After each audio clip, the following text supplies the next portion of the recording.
네, 최경련의 정치본색 시작하겠습니다. 오늘 함께할 세 분 소개해드립니다. 김종욱 전 청와대 행정관, 조수진 변호사, 김민하 시사평론가 나와 있습니다. 안녕하세요. 네, 안녕하세요. 네, 안녕하십니까. 방금 전에 또 민주당에서 명태균 씨 관련 녹취를 추가 공개합니다. 라고 해서 명태균이 직접 말한 여론 조작 수법을 확인했다고 지금 주장하고 있습니다. 민주당 주장입니다. 진짜 돌아가는 날 우리도 조사 뭐 이렇게 이제 제목은 나와 있고요. 파일명이 명태균 여론 조작 수법. 그래서 명태균 씨가 지방선거 아마 2022년 선거 앞두고 출마 예정자 측에 이런 식으로 여론 조작을 할 수 있다라고 직접 설명하는 내용이 담겨 있는 녹취이기 때문에 이게 이제 대선 때 명태균 씨가 어떻게 한 거 아닌가? 라고 이제 추정할 수 있는 정도의 녹취가 되겠습니다. 근데 내용을 보면, 일단은 미리 ARS를 돌려서, 지지 성향을 파악한 후에, 그 다음에, 방해조사를 실시하고, 여론조사 당일날 방해조사를 실시해서 방해조사를 받은 상대 지지자, 그러니까 명태균 씨한테 여론조사 좀 해달라고 맡긴 후보 측이 아닌 상대 후보 측의 지지자가 이게 나 이미 여론조사 한번 받았구나 라고 착각하게 해서 다음 전화는 끊게 만드는 그런 수법이라는 거예요. 좀 더 구체적으로 이게 실무를 한번 해보셨던 분들이 좀 설명을 해보셔야 될 것 같은데 이게 가능한가요? 네, 이걸 조금 네. 그 보완 설명이 필요한데 예. 이게 물론 이거를 다양하게 응용할 수 있는데 이런 예. 수법을 그 여론조사에 정통한 사람들한테 물어보면 방법은 무궁무진하다라고 얘기를 합니다. 어쨌든 여론조사를 갖고 장난을 치는 방법은 진짜 이렇게 장난을 친대요? 이 방법이라고 말씀드리는 게 아니라 장난을 치는 방법은 무궁무진하다. 이걸 일단 전제를 하고 지금 명태균 씨가 얘기했다는 이 방법은 제가 생각할 때는 당내 경선에서 제일 활용하기가 좋은 방법입니다. 당내 경선에서? 네, 어떤 얘기냐면 아마 그 보도는 기억나실 거예요. 명태균 씨가 예를 들면은 국민의힘 잘 기억을 해보시면 명태균 씨와 관계된 것으로 뭐 우리가 익히 알고 있는 미래한국연구소 쪽에서 국민의힘 책임당원 명부를 57만 명? 그렇죠. 전달받아가지고 요것에 관련된 여론조사를 뭔가 했다더라. 요거 기억나실 겁니다. 3차례 했다더라. 그렇죠. 뭐 이런 기억나요. 그렇죠. 네. 그리고 여론조사를 할 때 이 여론조사에 응한 사람들의 지지 성향을 파악했다더라. 요거 기억나실 겁니다. 기억납니다. 그렇죠. 예. 전제는 뭐냐? 예. 이 여론조사에 응답하는 사람은 이 57만 명 안에 있다라는 게 중요합니다. 그렇지. 근데 이 57만 명이 어쨌든 모집단인 여론조사를 뭔가 반복적으로 실시를 할 때 당원조사를. 그렇죠. 뭔가 반복적으로 실시를 할 때 이 57만 명 중에 어쨌든 간에 몇 차례에 걸쳐서 여론조사를 실시할 때 계속 데이터를 내가 이 사람의 요 전화번호는 누구 지지자라는 거를 내가 파악을 하고 있는 거예요. 그 상황을 일단 전제를 하시고 이 사람은 윤석열계냐, 뭐 홍준표계냐, 유승민계냐. 그렇죠. 이 사람은 홍준표 지지자다. 이 사람은 윤석열 지지자다. 이 사람은 유승민 지지자다를 명태균 씨 측이 일단 파악을 하고 있는 겁니다. 예. 그러면 이제 대선이라고 전제를 해봅시다. 일단 오케이. 대선인데 이 대선 때 뭘 하냐면은 당원 투표라는 거를 하고 근데 당원 투표라고 설명을 했지만 사실 여론조사로 진행된 거거든요. 그렇지. 여론조사를 하고 예. 일반 국민 여론조사를 해서 섞었잖아요. 그렇죠. 근데 당원 여론조사를 할 때 이 공식적으로 당원 투표에 준하는 당원 여론조사를 할 때는 마찬가지로 당원 57만 명이 대상입니다. 그렇죠? 그렇죠.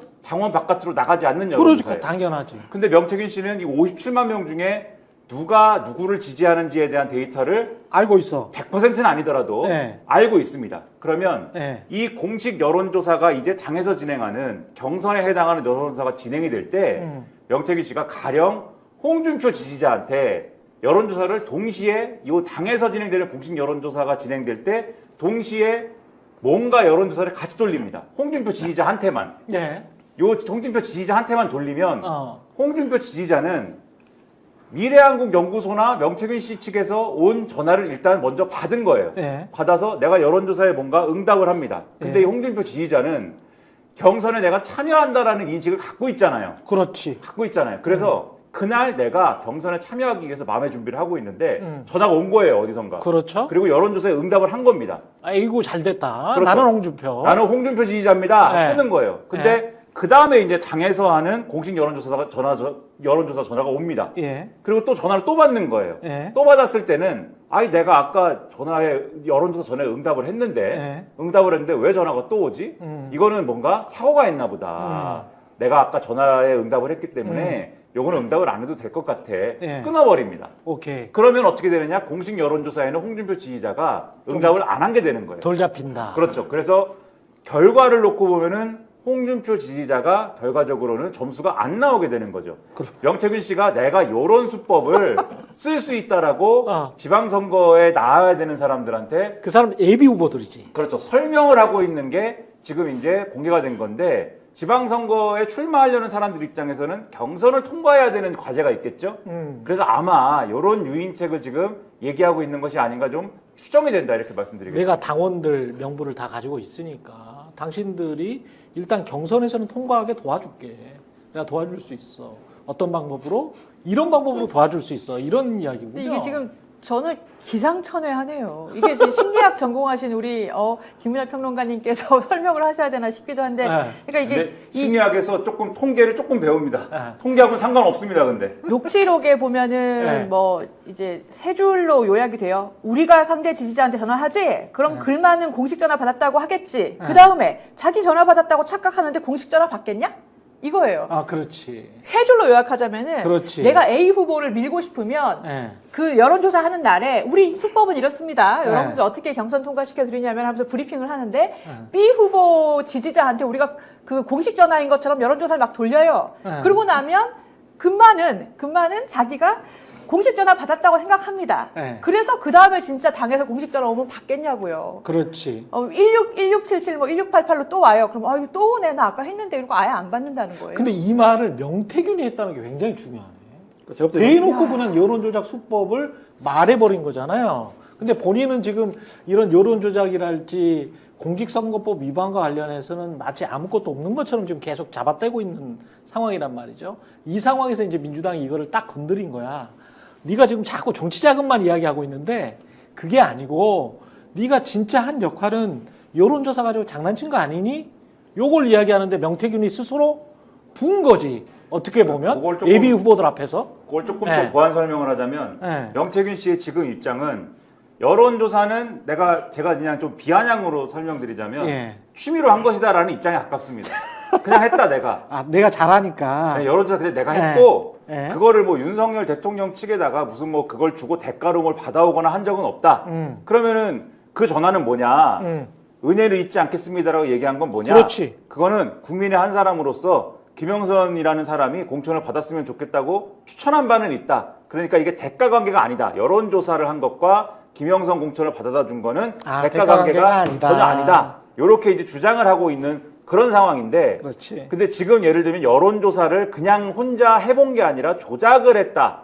예를 들면 이런 거는 목적이 있지 않겠습니까? 그렇지. 그렇죠? 목적이 있을 것이고 그 목적은 뭐를 위한 거냐. 이런 거를 지금 규명을 할 수 있는 이런 단서가 나온 거고 명태균 씨의 그래서 목적은 뭐냐면 지금은 이런 게 나오면은 공천을 받기 위한 목적으로 조작을 했지 않았겠느냐 이런 게 가능한 거고 그러네. 명태균 씨의 주장의 목적은 뭐냐면 주장의 목적은 아마도 이거와 관련이 없다 이렇게 가면서 그 예를 들면은 나머지 문제에 대해서는 아까 말씀하신 것처럼 이 윤석열 대통령과 연관이 돼 있다라는 것 자체는 부정을 하지 않는 거예요. 이거 뭐냐면은 윤석열 대통령도 가령 기자회견 자리에서는 나는 누군가 당에다가 나도 추천할 수 있다 이렇게 얘기하잖아요. 그렇죠. 그러니까 명태균 씨도 전화 통화한 것 자체는 부정을 하지 않으면서 나도 추천을 했다.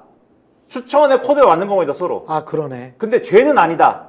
대가성이 없기 때문에. 그렇죠. 둘 다 대가성이 그렇죠. 없기 때문에. 윤석열 대통령을 검찰 수사 못하겠지, 혐의를 적용 못하겠지, 처벌 못하겠지. 그렇기 때문에 나도 이 부분과 관련돼서 혐의를 적용 못하겠지, 처벌 못하겠지. 그러니까 여론조사도 대가성으로 엮을 수가 없겠지. 이렇게 넘어가는 전략이다 명태균 씨가 지금. 둘 다 맞췄네.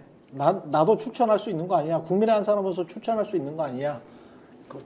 대통령하고 명태균이 똑같은 이야기를 하고 있는데. 근데 뭐 제가 볼 때 그 얘기는 예. 국민들이 믿을 수 없는 얘기인 거고요. 뭐 말씀하신 것처럼 저는 심리학이라고 보는 게 본선 투표에서 당원이 자기가 여론조사에 응한다고 하는 건 가장 소중한 표를 마지막으로 쓰는 거예요. 근데 말씀하신 것처럼 미리 연락이 와버리게 되면 다음 투표, 여론조사에 동의할 수가 없는 측면들이 꽤 큰 거죠. 그렇죠. 그러니까 이건 굉장히 심리학적으로 명태균이 여러 가지 머리를 굴린 건데 조사 방법이 되게 많아요. 예를 들어 야. 미리 예. 잘 모르는 후보들은 미리 여론조사 막 돌려요. 아. 이름만 밝히려고. 인지도만 높이려고. 계속 돌리면 아, 저 사람이 나오나? 나오나? 저 사람이 유명한가 예. 보다. 이게 또 하나 방법은 네. 뭐냐면 미리 당원들을 대기를 시켜놔요. 전화 잘 안 받으니까 ARS 전화. 예. 그러면 누구든지 미리 대기를 많이 시켜놓으면 유리한 거가 되는 거예요. 예. 근데 이 명태균 씨가 한 것처럼 따지고 보면 지난 국민의힘 대선 경선 과정이 일정하게는 그림이 그려져요. 왜냐하면 당원 투표에서 윤석열 후보가 홍준표 후보를 22%를 이겨요. 그러니까 당원 그게 투표에서. 핵심이죠. 근데 여론조사에서는 오히려 홍준표 후보가 훨씬 앞서요.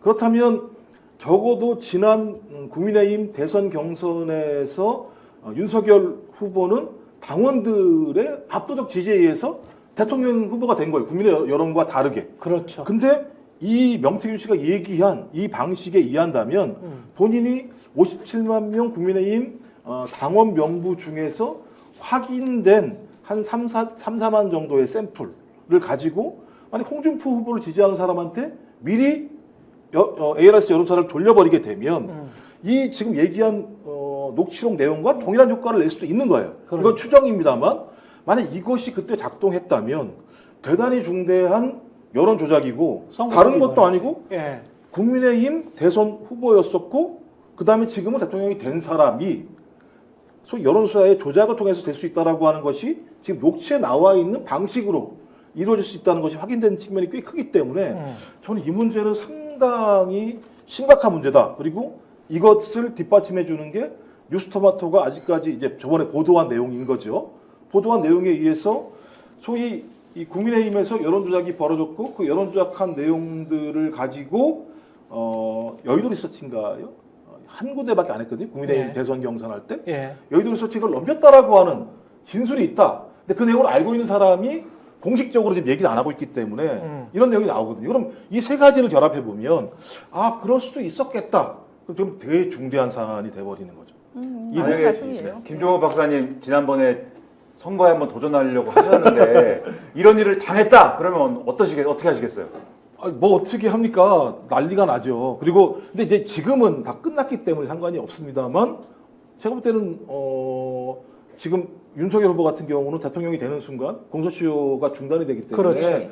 제가 볼 때 다 드실 수 있어요. 저는 이제 공소시효가 지났기 때문에 뭐 아무런 문제가 없을지 모르겠습니다만 저는 아예 이제 컷오프가 돼서 출마를 못했지만 윤석열 대통령은 다 한 거기 때문에 이게 만약에 사실로 드러난다면 저는 뭐 중대한 사건이죠. 희대의 사건이 되는 거죠. 대통령이 그러니까 당시의 후보, 경선 후보든 예비 후보든 진짜 후보든 간에 대통령이 그때 윤석열 대통령이 알았느냐 몰랐느냐도 공직선거법 위반이랑 관련이 되나요? 관련되죠. 예. 그러니까 뭐냐면 공범이냐 아니냐라는 겁니다. 예. 그러니까 지금 명태균 씨가 해왔다고 계속해서 보도된 언론 여론조사 조작이 예.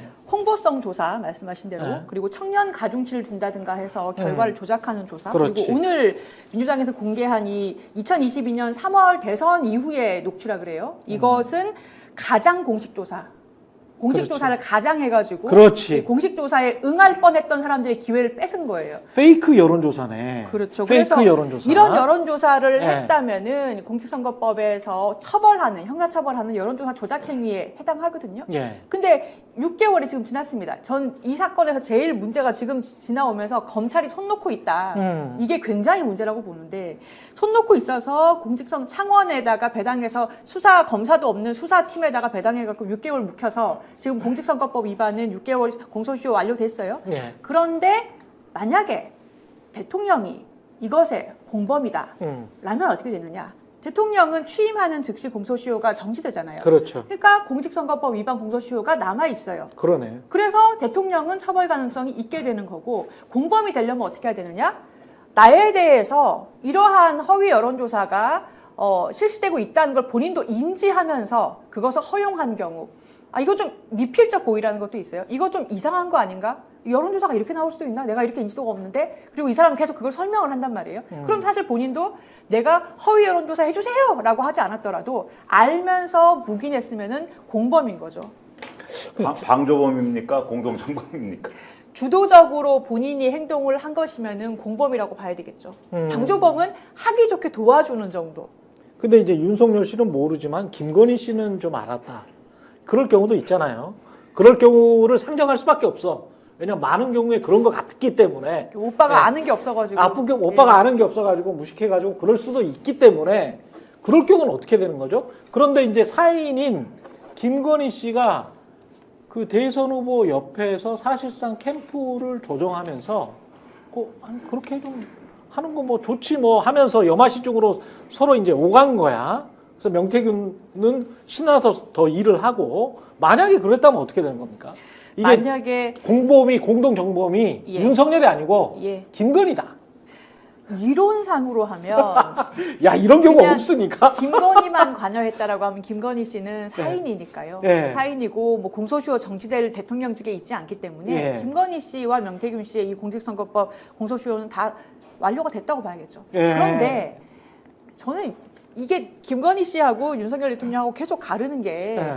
저는 오히려 거기에 우리가 좀 이 말장난을 놀아난다 이런 생각이 드는 것이 예. 일반적으로 그동안 판례를 보면 후보랑 이 정도로 가까운 사람이 네. 공직선거법 위반하고 그렇지. 정치자금법 위반하면 다 처벌했어요. 아니 핵심 보좌관도 저거 조금이라도 회계법 위반하면 그냥 바로 그냥 날아가잖아. 국회의원도 날아가잖아. 네, 그러니까 그동안 후보에 가까운 측근들이 네. 이렇게 위반하면 다 처벌했습니다. 후보가 그렇지. 알았다고 봤습니다. 아, 근데 왜 맞다, 이 맞다. 사건에서는 아. 이 또 윤석열 대통령이 자백하지 않으면 공모가 없다라고 하는 것인지 그게 그렇지. 예전에 저는 권익위부터 해서 말장난에 전 놀아나는 거다. 그러네. 이렇게 공동정범이다. 그렇죠.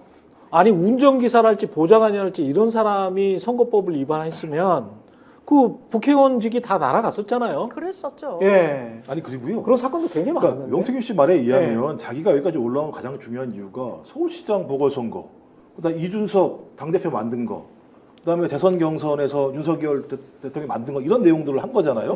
그러니까 이 앞에 두 개 때문에 김건희가 그 내용을 알아서 소위 명태균이라는 사람을 자기 책사로 명박사로 삼은 거잖아요. 그럼 그 내용이 어떤 거겠습니까?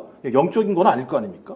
여론조사의 내용들을 김건희 씨 때부터 알았을 거라고 보는 것이고 아무리 그러니까 그 부인이 아무리 무식하다고 얘기하는 남편도 왜 내가 명박사를 불러야 되는지를 알려면 설명을 들었어야 될 거 아니에요. 네.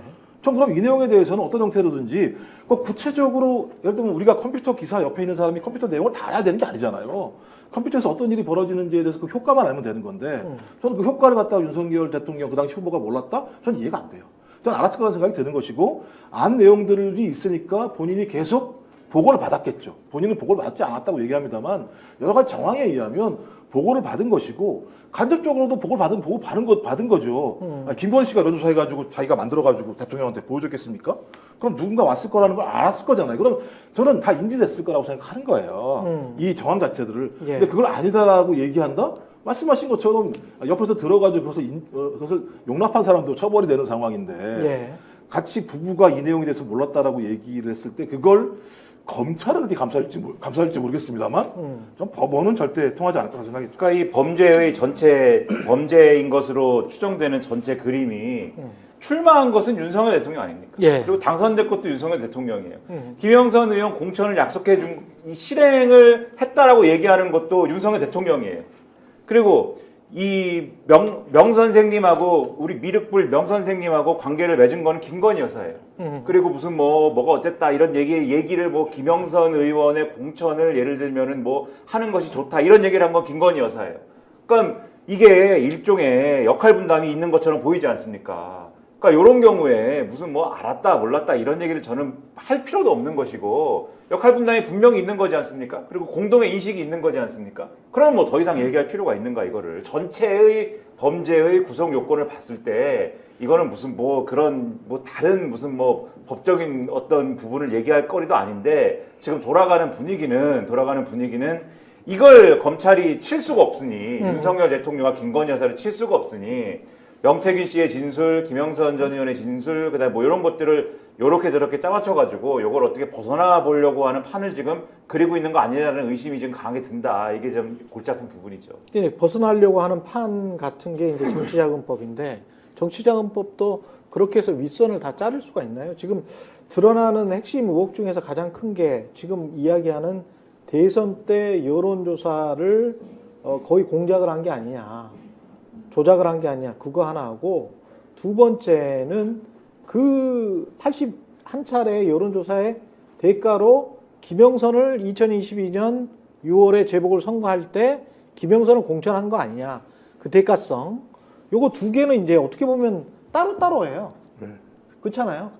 81회 여론조사 할 때 뭔가 해작질을 해서 윤석열을 경선 때 압도적으로 후보로 만들게 했다면 그때도 공직선거법 위반인 거고, 그리고 이때 그 대가로 김영선을 공천을 준 거면 그 대가성으로 이것도 공직선거법 위반인 거고, 그렇게 되는 거죠. 그렇게 되는 거죠. 예. 그다음에 정치자금법 위반도 되는 거죠. 3억 7,200만 원인가요? 예. 그 여론조사 근데 비용에 대해서 갚질 않았으니까 검찰은 신고도 안 하고. 여기에서 그냥 대충 김영선과 그리고 명태균, 강혜경 사이에 세 사람 사이에 어떤 돈 다툼으로 그냥 대충 끝내버리려고 하는 거 아니에요, 지금?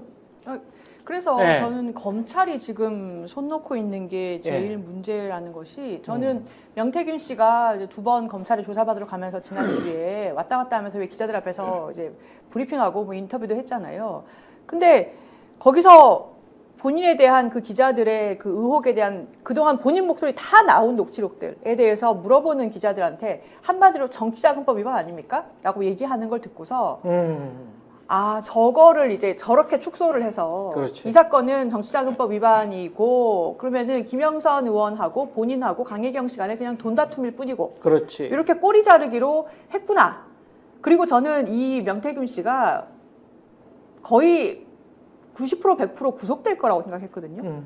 왜냐하면은 공소시효 완료된 부분 외에도 여러 이제 정황들이 있는데 본인이 핸드폰 3개 없앴다고 얘기했잖아요. 그렇죠. 그러니까 그러면 증거가 인멸되고 있기 때문에 100% 구속해야 된다, 정상이라면 생각했는데 구속되지 않고 나왔어요. 이걸 보고 아, 정치자금법 단순한 그 김영선 의원하고의 정치자금법 문제로 축소하는 거구나. 그래서 이 사람은 뭐 벌금이나 좀 받던가, 뭐 김영선 의원이나 좀 저기 뭐 징역형을 받던가 이런 식으로 축소하려고 하는구나라는 구속 안 한 걸 보고 그런 확신이 들었고요.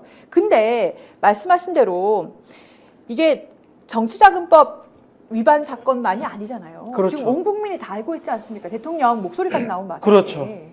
근데 이제 아마 검찰은 적극 개입할 거예요. 한겨레 보도가 나온 게 있지 않습니까? 선관위가 고발한 범주 내에서만 우리는 수사한다.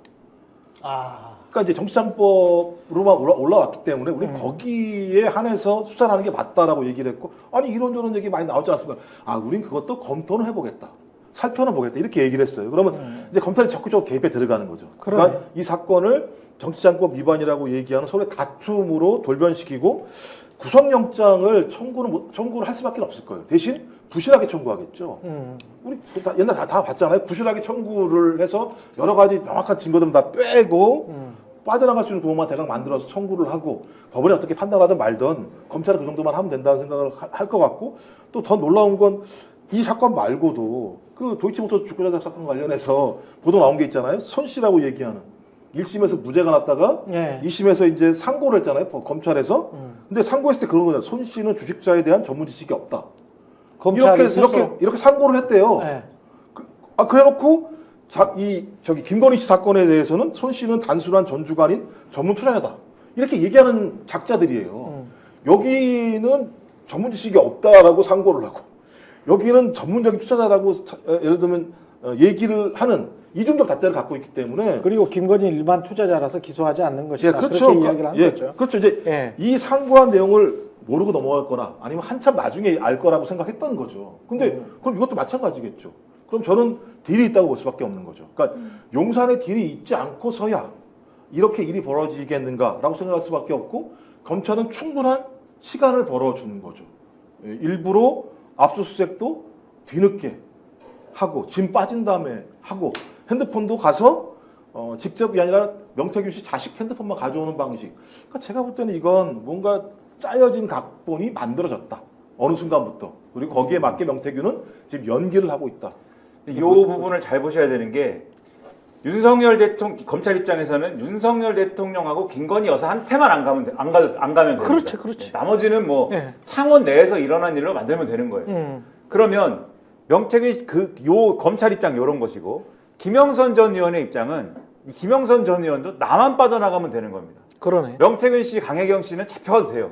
구속돼도 됩니다. 그렇죠. 예, 김영선 전 의원. 예.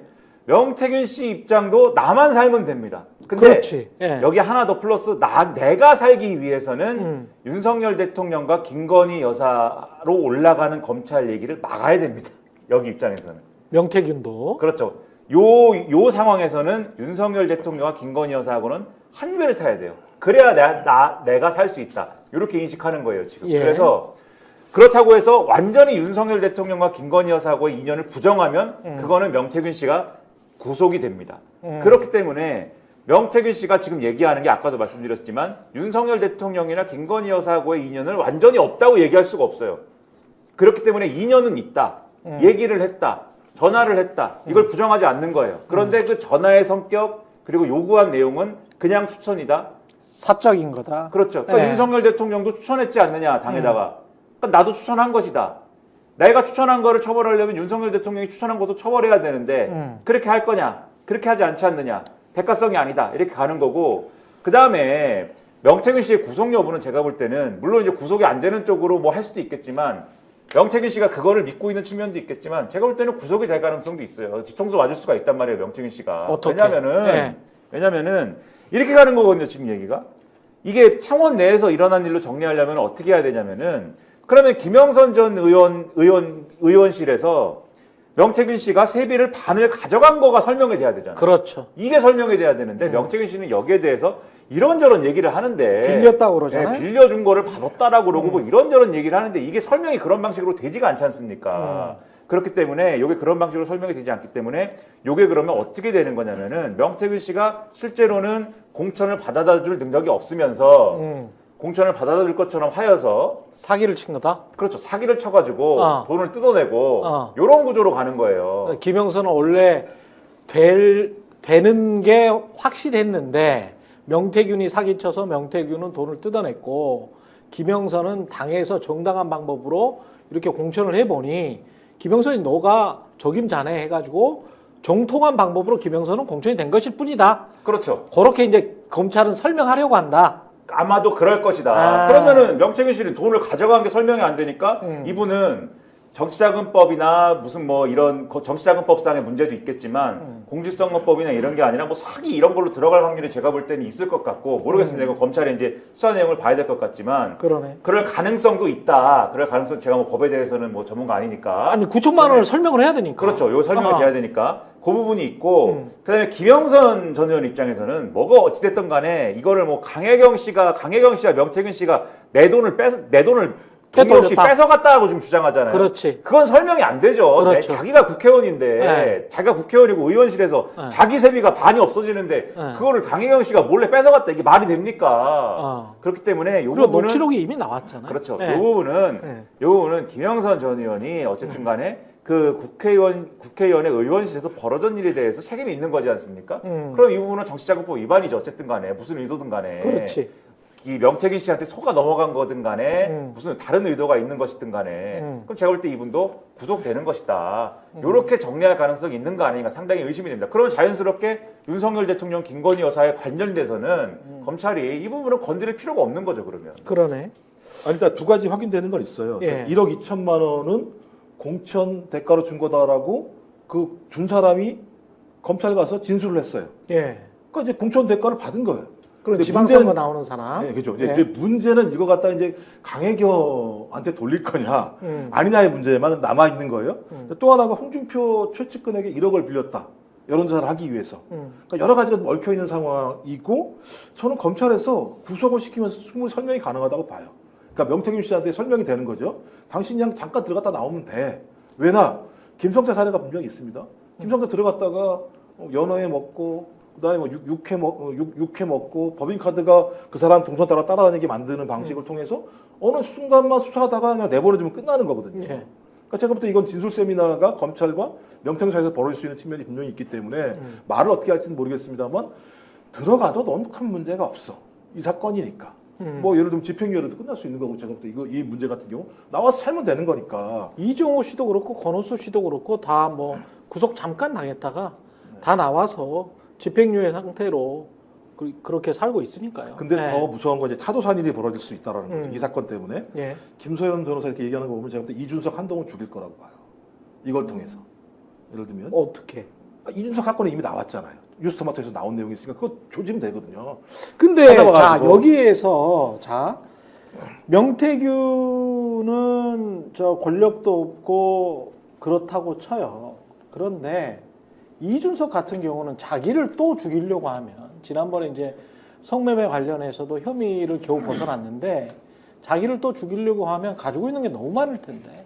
그리고 명태균은 지금 휴대폰을 버렸다 이런 식으로 이야기를 하면서 대통령 측에 야 나는 증거와 관련해서는 입을 꾹 다물게 라고 좀 메시지를 주는 것 같잖아요. 근데 이준석 분명히 김건희와 오고 간 수많은 대화, 녹취 그리고 카톡이 있을 거란 말이죠. 거의 90% 이상 있을 텐데 99% 이상 이준석을 친다? 이준석을 칠 수가 없지. 아니 한동훈도 그렇게 따지면 못 치는 거죠. 한동훈도 못 친다. 아니 왜냐면 그 내용을 갖고 있다면 한동훈은 안 갖고 있겠습니까? 근데 지금 온통 공격 포인트는 한동훈이에요. 지난주 토요일 날이요. 근데 이 사람 그렇게 되면 다 이제 당 내부 분열이나 더 분열적으로 갈 텐데 보수가 지금 걱정하는 것, 그러니까 윤석열 씨 말고 윤석열 대통령은 별로 생각이 없는 것 같으니까 조중동을 바치고 있는 보수가 걱정하는 거는 보수의 분열이거든요. 이렇게 되면 공멸하는 거기 때문에 여기에서 그냥 어떻게든 그냥 틀어막고 2년만 버티자.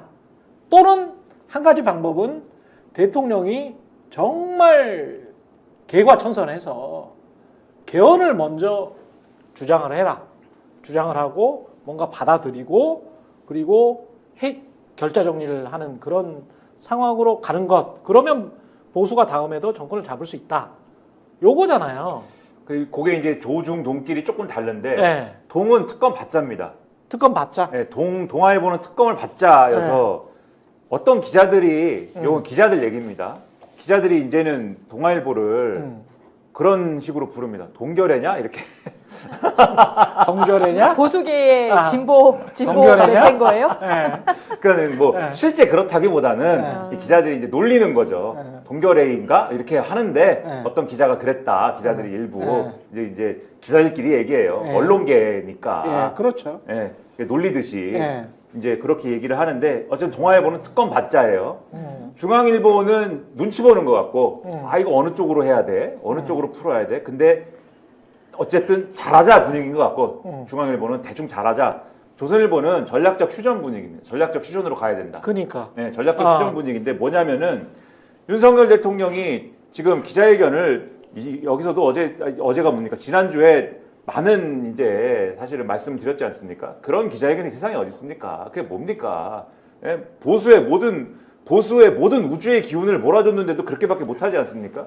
더군다나 놀라운 것은 그게 인간 윤석열의 최대 아웃풋이에요. 그렇게 하는 게 그게 최선입니다. 2시간 20분도 굉장히 힘드셨나 봐요. 네, 그 2시간 20분 중에 한 5분 그래도 이거 하고 내 탓입니다 하고 이게 대통령실이 봐도 최대 아웃풋이에요. 이게 최선이다. 여기까지 해도 너무 잘한 것이다. 그렇기 때문에 조선일보 같은 데서는 여기에 만족하고 일단 어떻게 수습을 해보자 이거거든요. 그럼 어떻게 되느냐.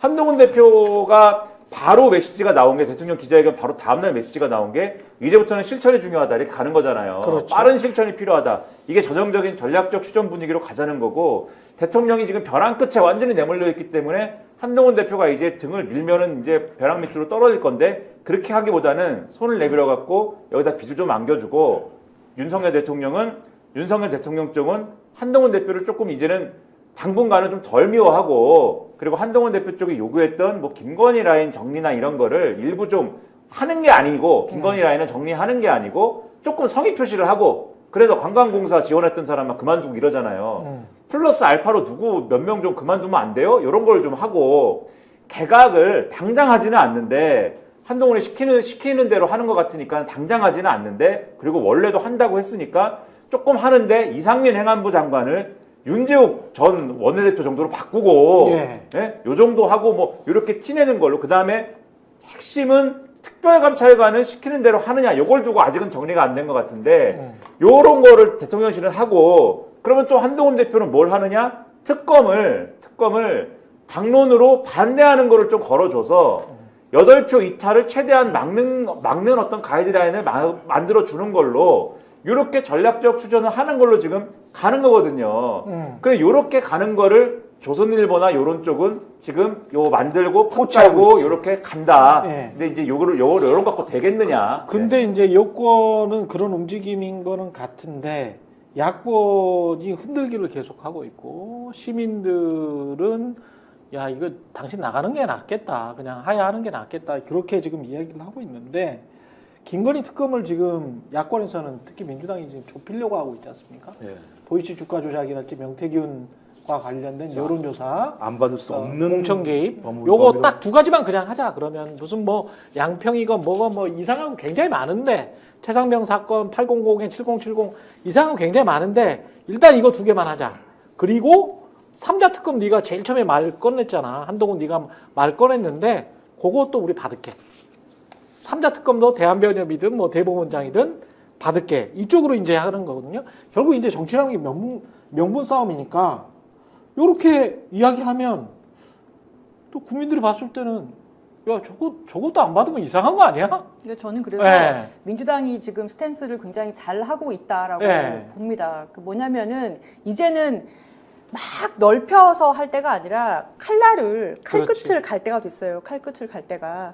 그러니까 지금 보수에서는 뭐 한동훈 대표든 이준석 의원이든 다 대안을 못 내고 있거든요. 그러니까 지금 특별감찰관 얘기할 때 이미 한동훈 대표는 이제 그 이 이슈에서 주도성을 잃어버렸고 그리고 이준석 의원도 뭐 완결성이 떨어지네 하면서 감추고 막 했을 때 지금도 계속 이 감싸기식으로 말을 하고 쟁점을 흐리잖아요. 그러니까 두 명은 다 명태균 씨 얘기가 나온 순간 제 생각에는 뭐 관련된 게 있어서 그럴 가능성이 크겠지만 폭로는 하지 않겠다라고 스탠스를 정할 수밖에 없는 무슨 사정이 있는 것 같아요. 그렇지. 그래서 이 두 명은 더 이상의 전국 해결 주도권을 주기가 어렵고 그럼 이준석, 보수에서 한동훈 전부 다. 그렇죠. 네. 그리고 보수에서 그럼 대안이 없는 상태지 않습니까? 그래서 조중동이 말씀하신 것처럼 이런 해법도 해보고 사과를 하라고도 해보고 뭐 하라고도 해보고 대통령이 드디어 그래서 사과를 했어요. 조선일보가 사과하라 뭐 여사가 이제 뭐 외부 활동하지 마라 한지는 한참 됐어요. 근데 드디어 대통령이 사과를 했는데 사과를 잘 모르는 사람이 봐도 이거는 도대체 자기가 잘못한 걸 모르는 사과를 했단 말이에요. 그러니까 더 이상의 해법이 없죠. 더 이상 쓸 약이 없죠. 특검 받는 거 말고는. 그러면 그 특검을 지금 앵커님 말씀하신 것처럼 여러 가지 더 사실관계를 확정해야 되는 거 다 빼고 그렇지. 지금까지 녹취록 나온 것들, 육성 나온 것들, 그렇지. 거의 자백 단계인 것들 도이치모터스 판결로 거의 확정되고 있죠.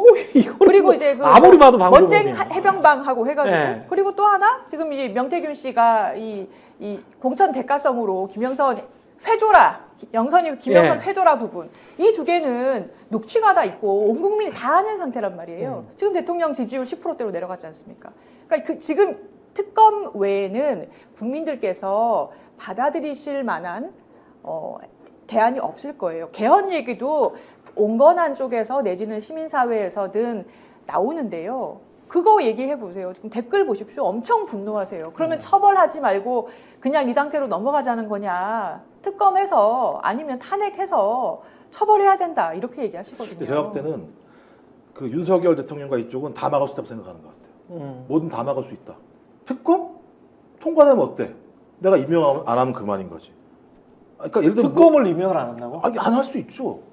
안 할 수 있으면 예를 들면 탄핵을 해야 되는 거예요. 국회에서 통과됐는데 네, 안 할 수 있습니다. 안 할 수 있다. 안 할 수 있어요. 그거 임명을 안 하면 며칠 내로 바로 뭐 국회의장이 임명한다 이렇게 규정 절대 만들지 그 않습니까? 법안까지는 통과시키지 않을 거라는 거죠. 민주당이 내는 안은 그걸 안 받겠죠.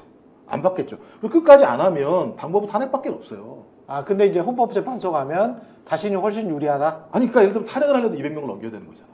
아. 그러니까 락이 계속 많이 걸려 있는 거예요. 그러니까 윤석열 입장에서는 저렇게 얘기하는 게 저는 아니 탄핵을 해서 이제 헌법재판소 가면 또 헌법재판 간다는데 아니 그건 심판을 받아야 되니까. 그건 이제 그 다음 문제라 생각하는 거고. 네. 저는 그래서 지금 그냥 두드러 막는 건데 제가 왜 예를 들면 한동훈을 얘기했냐면 아. 유튜버들하고요. 그다음에 핵심 보수층 같은 경우는 한동훈 죽일 놈이에요 지금. 토요일 날 광화문 집회 가가지고요. 네. 2시간 내내 한동훈 욕이에요. 아, 나와서. 다른 쪽에서 우파 그러니까 집회들이 그렇죠. 이제 한동훈 입 막는 거예요. 우파 집회를 가셨어요? 저 왜냐면 지나가다 보니까 아. 왜냐하면 시청 집회를 가려면 거기 지나가야 되는데 그렇지. 엄청 많이 모였어요. 아. 직접 근데 보셨구나. 나오는 유튜버들마다 하는 얘기가 뭐냐면 한동훈 이 배신자 너 죽어. 너 우리가 가만 안 내버릴 거야. 왜 배신자라는 거예요? 지금 제가 볼 때는 방탄 잘하고 있는데요. 아니, 왜? 대통령 말을 안 듣는 거죠. 그래서 그 집중적 공격을 하고 그 유튜버들 모든 타겟이 한동훈입니다. 그다음에 또 하나 제가 이준석은 왜 그러냐면 이준석이 누굴 타겟으로 했느냐? 김건희를 타겟으로 했다고 생각하는 거예요. 그냥 뉴스토마토랑 맨 처음 얘기했을 때 이 얘기를 건들면 누가 걸리겠습니까? 명태균과 김건희 관계가 드러나는 거거든요. 그러니까 이 생각을 하게 되면 야 이준석 이거 안 되겠는데 이준석이 또 작업했구나 생각하는 내부의 흐름이 있거든요. 그럼 제가 볼 때는 한동훈과 이준석은 완전히 그러니까 한동훈은 입을 막으면 되는 거고 이준석 같은 경우는 어떤 형태로든지 존재하면 안 되는 상황이 돼버린 이런 측면이 분명히 있기 때문에 저는 이런 작업들로 갈 것이고 그래 뭐 국민들이 뭐 지지율 10% 뭐 탄핵 아니 뭐 특검 알아서 해봐. 전 이런 생각에 판단이 없다면 전 이렇게 갈 수가 없다고 봐요. 저 적어도 하나의 카드는 내놔야 돼요.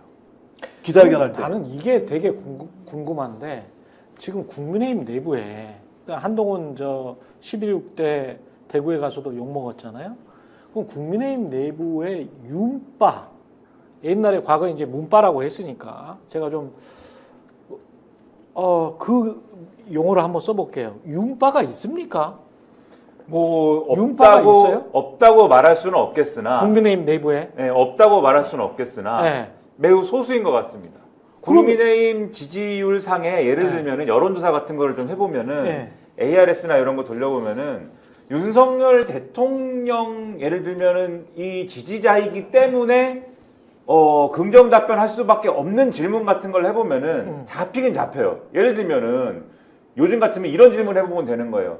기자회견 잘했다고 생각하십니까? 이런 거 있잖아요. 그럼 잘했다고 하는 사람들 꽤 있더라고. 그러니까 근데 이제 국민의힘 지지층 한 20%는 돼. 근데 국민의힘 지지층 중에 한 뭐 예를 들면 20% 이렇게 될 거예요. 그러면 이제 전체로 보면은 극소수인 거죠. 근데 아무튼 국민의힘 지지층 중에 일부가 있긴 있는 거예요.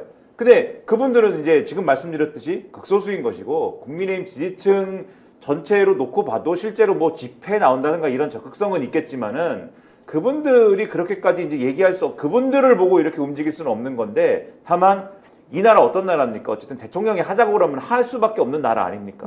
그리고 대통령이 아까 말씀하셨듯이 그 유튜브라든지 이런 것들을 관리하고 있는 거잖아요. 그 관리하는 이 김대남 씨나 이런 분들이 과거에 했던 역할이 뭡니까? 그런 분들 관리하고 뭐 이런 거잖아요. 그렇죠. 지난번에 그 안타깝게도 그 모 유튜브에서 이제 우리 방송에 나오는 이제 소위 말하는 그 보수 패널이라고 하는 분 중에 서모 변호사라고 있어요. 이 서모 변호사라는 분이 말씀을 마이크 꺼진 줄 알고 막 하는데 한동훈이 이런다고 대통령 될 것 같냐? 나는 한동훈 나와도 이런 식으로 하면 뽑지 않을 것이다. 난 차라리 이재명 대표를 뽑을 것이다. 한동훈을 비난하면서 차라리 이재명 뽑겠다.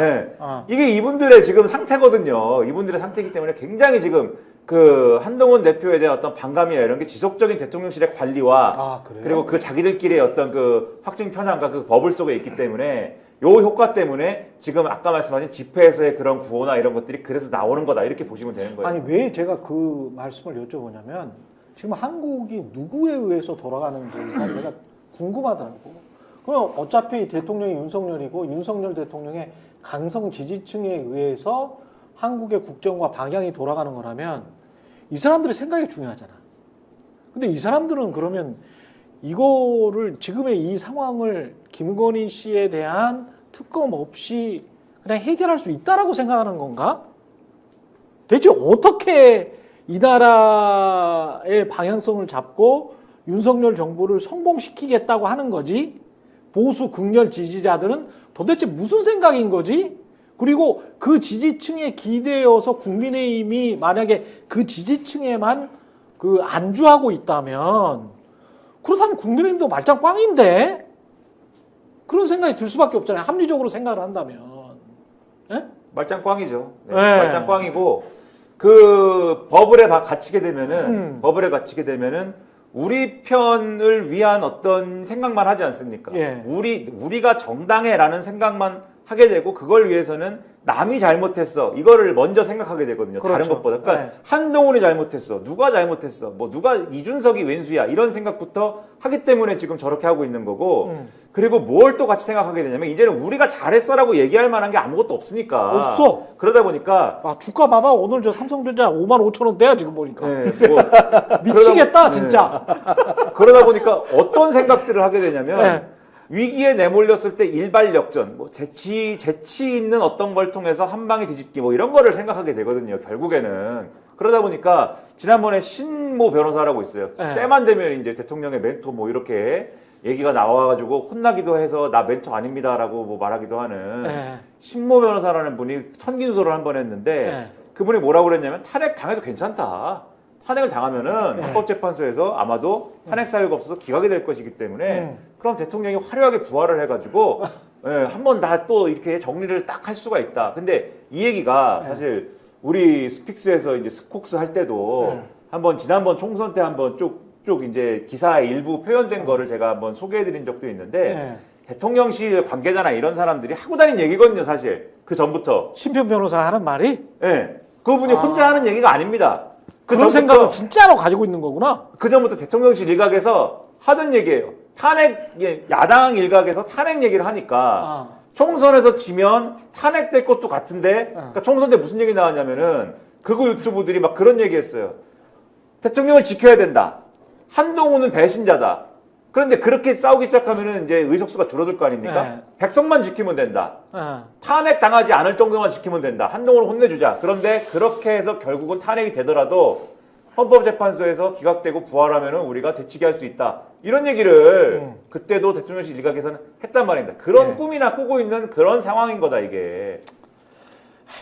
보수 정말 끝나가고 있는 것 같네. 윤석열 씨가 대통령이 돼서 보수가 괴멸되고 있는 것 같은 그런 느낌도 들고. 저는 어떻게 보냐면 잠깐만요. 네, 광고하고 그죠, 중요하죠. 광고하고 광고가. 조수진 변호사님 말씀 듣도록 하겠습니다. 예. 아니, 왜 아직도 3년간 같은 통신사 인터넷 계속 쓰고 계세요? 인터넷 가입 시 48만원 무슨 변경 시 추가 혜택이 주어집니다. 인터넷 비교원 통해 인터넷 가입하고 지인에게 홍보해주세요. 지금 네이버에 인터넷 비교원 검색 후 3초만에 감동된 거 비교해보세요. 인터넷 비교원.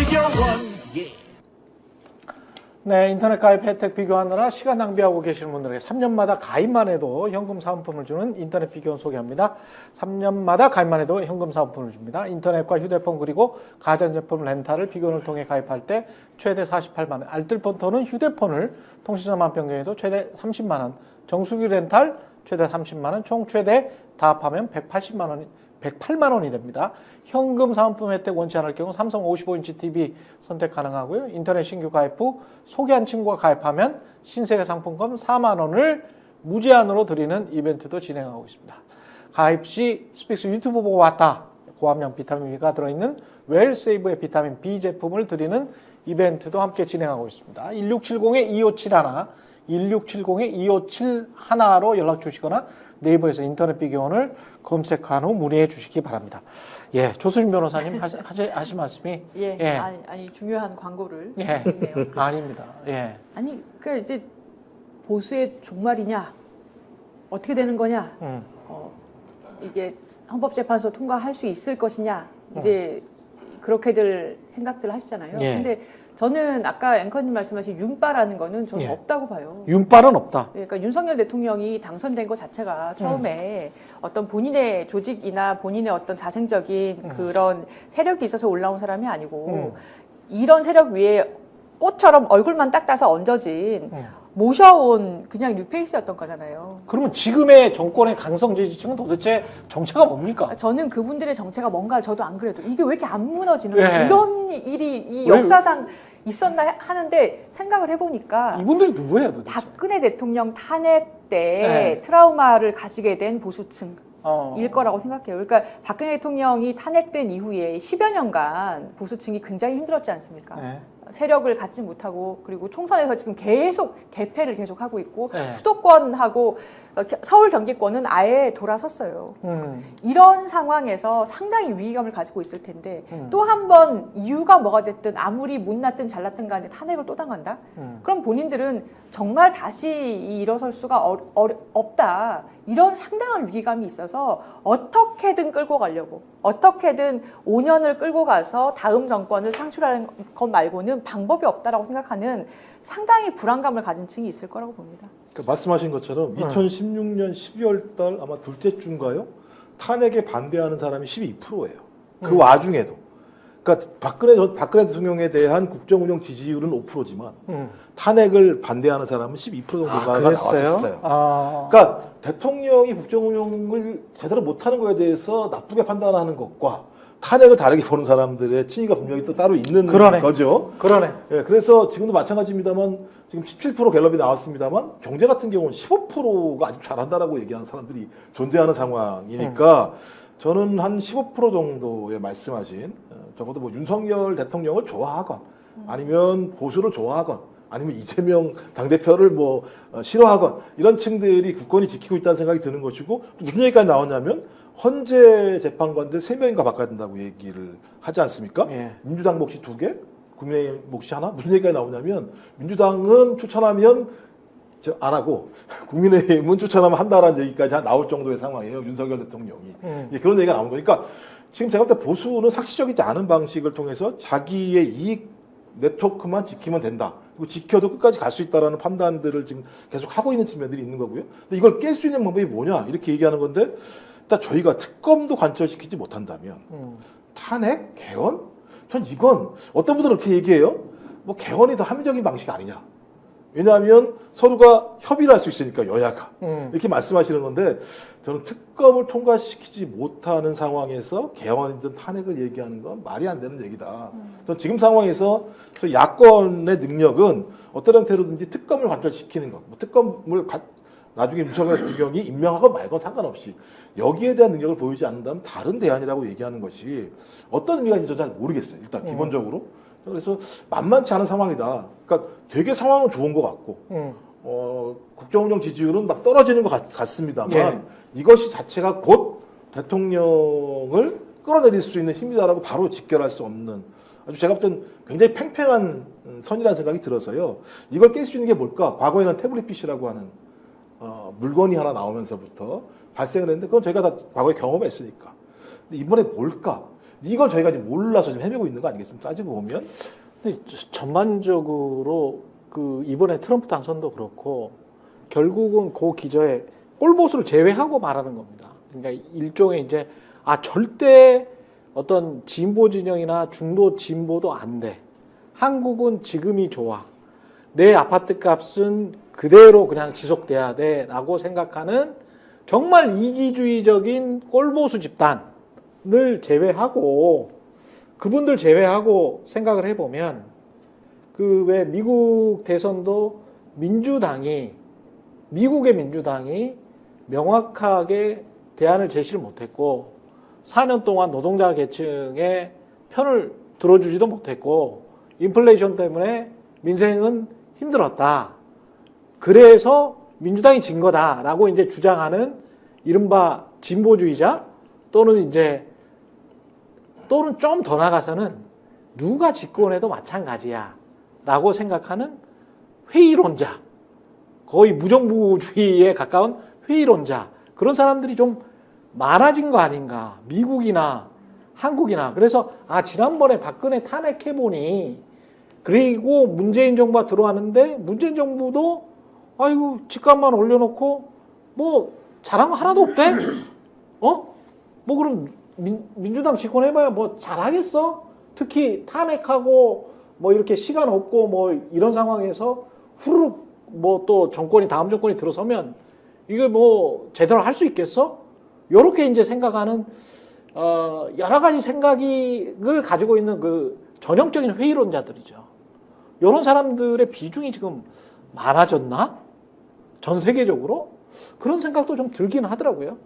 그러니까 전 세계 정치가 그런 방향으로 간 측면이 있습니다. 그러니까 극우 포퓰리즘이라든가 이런 것들이 창궐한 것이고 그렇지. 그러니까 트럼프 정치가 먹히는 거고 네. 트럼프식 정치가 그런 상황을 심화시킨 것이고 가령 그 마가라고 하는 것 그렇죠. 마가라고 하는 것이 운동적 성격이 있다. 요거를 Make 이제 America Great Again. 그렇죠. 예. 이런 진단을 이제 트럼프 대통령이 되고 나니까 이제 일제히 또 하고 있는 측면도 있는데 그러다 보니까 아까 예를 들면은 이제 미국 민주당에 대한 비판 이런 거 지금 이 상원의원 차원에서 선두에 나서서 하고 있는 게 이제 버니 샌더스 옹인데 예. 버몬트에서도 근데 트럼프 지지율이 지난 대선 비교해서 올라갔어 사실.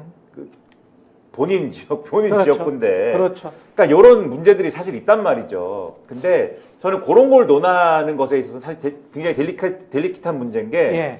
미묘합니다. 분명히 그런 필요성은 있습니다. 가령 한국의 상황을 얘기하면 한국의 민주당이 뭐 지난 정권에서의 과오나 이런 것들에 대해서도 뭐 진지하게 여러모로 반성 플러스 대안도 얘기를 하면서 또 이런 것들에 대해서 국민들의 어떤 안심이나 이런 것들을 또 안심 플러스 지지를 또 갖고 오면서 이런 것들이 여러 가지로 필요한 것이지만 그런 정치를 얘기하기 이전에 정서적인 문제도 저는 좀 있다고 보는 게 정서적인 거. 깔려 있는 게 있어요. 지금 제가 그냥 느끼기에는. 예. 그러니까 이런 정치적인 걸 떠나서 국민들 입장에서는 박근혜 전 대통령에 대한 탄핵이라는 거는 그때 광장에 나올 때 마음은 일생에 한 번일 것이다. 이런 정도의 각오와 마음이었을 거예요. 그렇지. 박근혜 전 대통령의 탄핵이라는 거는 야 진짜 내가 이거는 정말 두고 볼 수가 없어서 아마 대통령을 탄핵하는 거는 내 인생에 이거 한 번일 걸 정말 내 인생에 한번 정치적인 초필살기를 한번 쓴다면 이번 한 번일 거야. 정말 다시 없을 선택일 거야. 이러면서 한번 나왔을 건데 지금 그러고 나서 지금 윤석열 대통령에 대해서 탄핵을 고려한다라는 생각을 하게 되면 어떤 생각이 좀 빠져드냐면 그러면은 내 인생에 이게 탄핵은 수시로 있는 것인가? 그러니까 대통령이 앞으로도 많은 잘못을 할 것 같은데 그럴 때마다 나는 광장에 나와야 되는 것인가? 그것은 굉장히 그렇지. 많은 결심이 필요한 것이 아닌가 이런 그렇지. 생각을 하는 그러니까 제가 얘기하는 건 정치 이전의 정서를 얘기하는 겁니다. 아무래도 이런 게 있는 거거든요. 오늘 어떤 분이 그런 말씀하시던데 지난번에 박근혜 전 대통령 탄핵이 100도 끓는 물에서 이제 뭔가 삶아진 거라고 한다면 그렇죠. 이번에는 100도 이상의 끓는 기름 같은 게 필요한 것이다. 튀기는 게 필요한 것이다. 아무래도 조건 자체가 다른 정치적인 여건을 말하기 이전에 그럴 수밖에 없는 거다. 그런 말씀을 오늘 하시더라고요. 어떤 분이. 저는 그런 비유도 괜찮은 비유다라고 생각을 했던 게 아무래도 그렇다. 근데 또 뒤집어 얘기하면은 온도에 도달했을 때 삶는 거하고 튀기는 게 다르지 않습니까? 그쵸? 삶아지는 거하고 제가 이게 좀 끔찍하죠. 사람이라고 생각하지 않고 예. 요리라고 생각을 해주십시오. 닭이라고 생각합시다. 요리라고 생각해 주세요. 예. 삶아지는 거하고 튀겨지는 거하고 다른 거잖아요. 그러니까 양상도 다를 거다라고 저는 생각합니다. 그러니까는 박근혜 전 대통령 때 상황에 다 맞춰서 우리가 그때 경로를 전제해 가지고 요렇게 가야만 요렇게 될 것이다라고 생각할 필요도 사실은 없는 것이다. 지금 상황에 맞는 방식으로 또 문제가 풀리고 해결될 수도 있는 것이기 때문에 즉 탄핵이라는 뭐 목표가 있다면 그 목표에 가는 길이 반드시 2016년과 같지 않을 수 있다. 우리가 전혀 예상하지 못한 방식으로 예상하지 못한 어떤 경로에 따라서 목표에 도달할 방식에 대해서도 좀 생각하고 고민할 필요가 있다고 저는 생각합니다. 제가 좀 얹어서요. 아까 보니까 12%가 아니라 14%더라고요. 탄핵에 반대한 게 14%였었는데 5대 14였다. 81 찬성, 네. 14 반대, 네. 5%는 무응답 이렇게 나왔더라고요. 네. 2016년도에. 전 그래서 그러니까 일단 그 댓글을 보니까 야 김종국 너 그럼 대안 없다는 얘기 아니야 이렇게 물어보시는데 대안이 없다는 게 아니고요. 이런 상황과 관련해서 기획과 전략으로 해결되지 않는다라고 말씀을 드리는 거예요. 계속 여러 가지 기획과 대안 전략들이 나오거든요. 근데 상상력을 발휘해야 됩니다. 예, 그죠. 근데 이런 예. 얘기가 나오면 오히려 하는 사람들이 지쳐요. 특검 통과되겠지? 안 돼. 이런 게 아니라 저는 마음이라고 생각이 들어요. 그러니까 현장에서 느끼는 마음들, 그 집회가 가지 않습니까? 그럼 농도가 달라져요. 밀도가 달라지고. 예. 실제로. 한 주 한 주. 예. 저는 이런 마음들이 퍼질 거라고 생각이 들거든요. 그러니까 전 이런 것들을 최대한 할 수 있는 우리의 노력들이 더 중요한 거지. 무슨 모모 의원이 무슨 개헌을 하면 이런 방안 이런 식으로 접근을 해서 문제를 풀어가기는 어렵 거라 생각이 들어서 아까 말씀하신 평론가 말씀하신 것처럼 그때와는 다른 방식의 새로운 흐름들이 만들어질 것이고 그것들이 아마 하나하나 산들을 격파해 나갈 거라는 생각이 들고요. 저는 그렇게 접근을 해야지 우리가 얘기했던 2016년도의 경로로 이 상황을 판단하면 지쳐가지고 자빠질 거다라는 생각이 들어서요. 저는 좀 여기에 대해서는 좀 발상을 좀 새롭게 하면서 꾸준히 가다 보면 그때는 뭐 거의 집권 말기 때 벌어졌던 거 아니겠습니까? 예. 지금은 이제 딱 절반을 돈 상황이기 때문에 저쪽도 많이 버틸 수밖에 없을 거다라는 생각이 들고요. 그다음 여기에 싸우면 더 힘들 거다. 그랬을 때는 좀 더 긴 호흡을 갖고 하나하나 접근하지 않으면 우리가 지칠 수도 있겠다 이런 생각이 들어요. 예. 그러니까 뭐 국민의 힘과 에너지를 믿자. 그런 수밖에 없는 말씀이시죠? 거죠. 예. 예, 여기까지. 그 튀기는 게 더 빨리 요리가 되는 거 아니에요?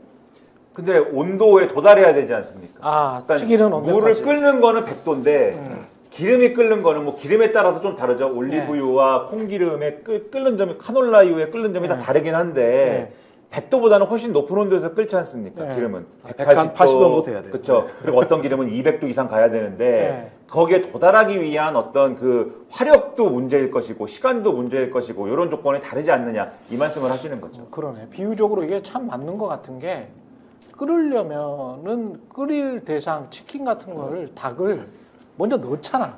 끓는 물에 100도 이상 되는 물에 닭을 넣지는 않고 닭을 먼저 넣고 끓여서 100도 그리고 내용물을 넣어야 100도까지 빨리 도달해요.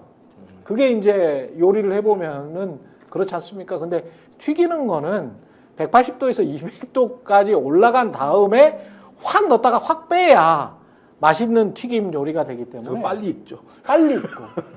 아, 그래서 이제 180도에서 200도까지 기다렸다가 바로 넣지는 말자. 바로 넣으면 튀김이 안 된다. 눅눅해질 수 있다. 뭐 이런 비유적으로 괜찮은 것 같은데 좀 고민을 해봐야 되겠습니다. 그 방법이 뭔지는. 최경영 정치본색 여기까지 하고요. 김종욱 전 청와대 행정관, 조수진 변호사, 김민하 시사평론가와 함께했습니다. 내일 다시 뵙겠습니다. 고맙습니다. 고맙습니다. 고맙습니다. 스픽스는 말하는 언론입니다. 대세는 유튜브, 그중에서 스픽스. 좋아요, 댓글, 구독, 알림 설정. 여러분이 저희를 사랑해 주시고 우리가 여러분을 사랑하는 4가지 방법입니다.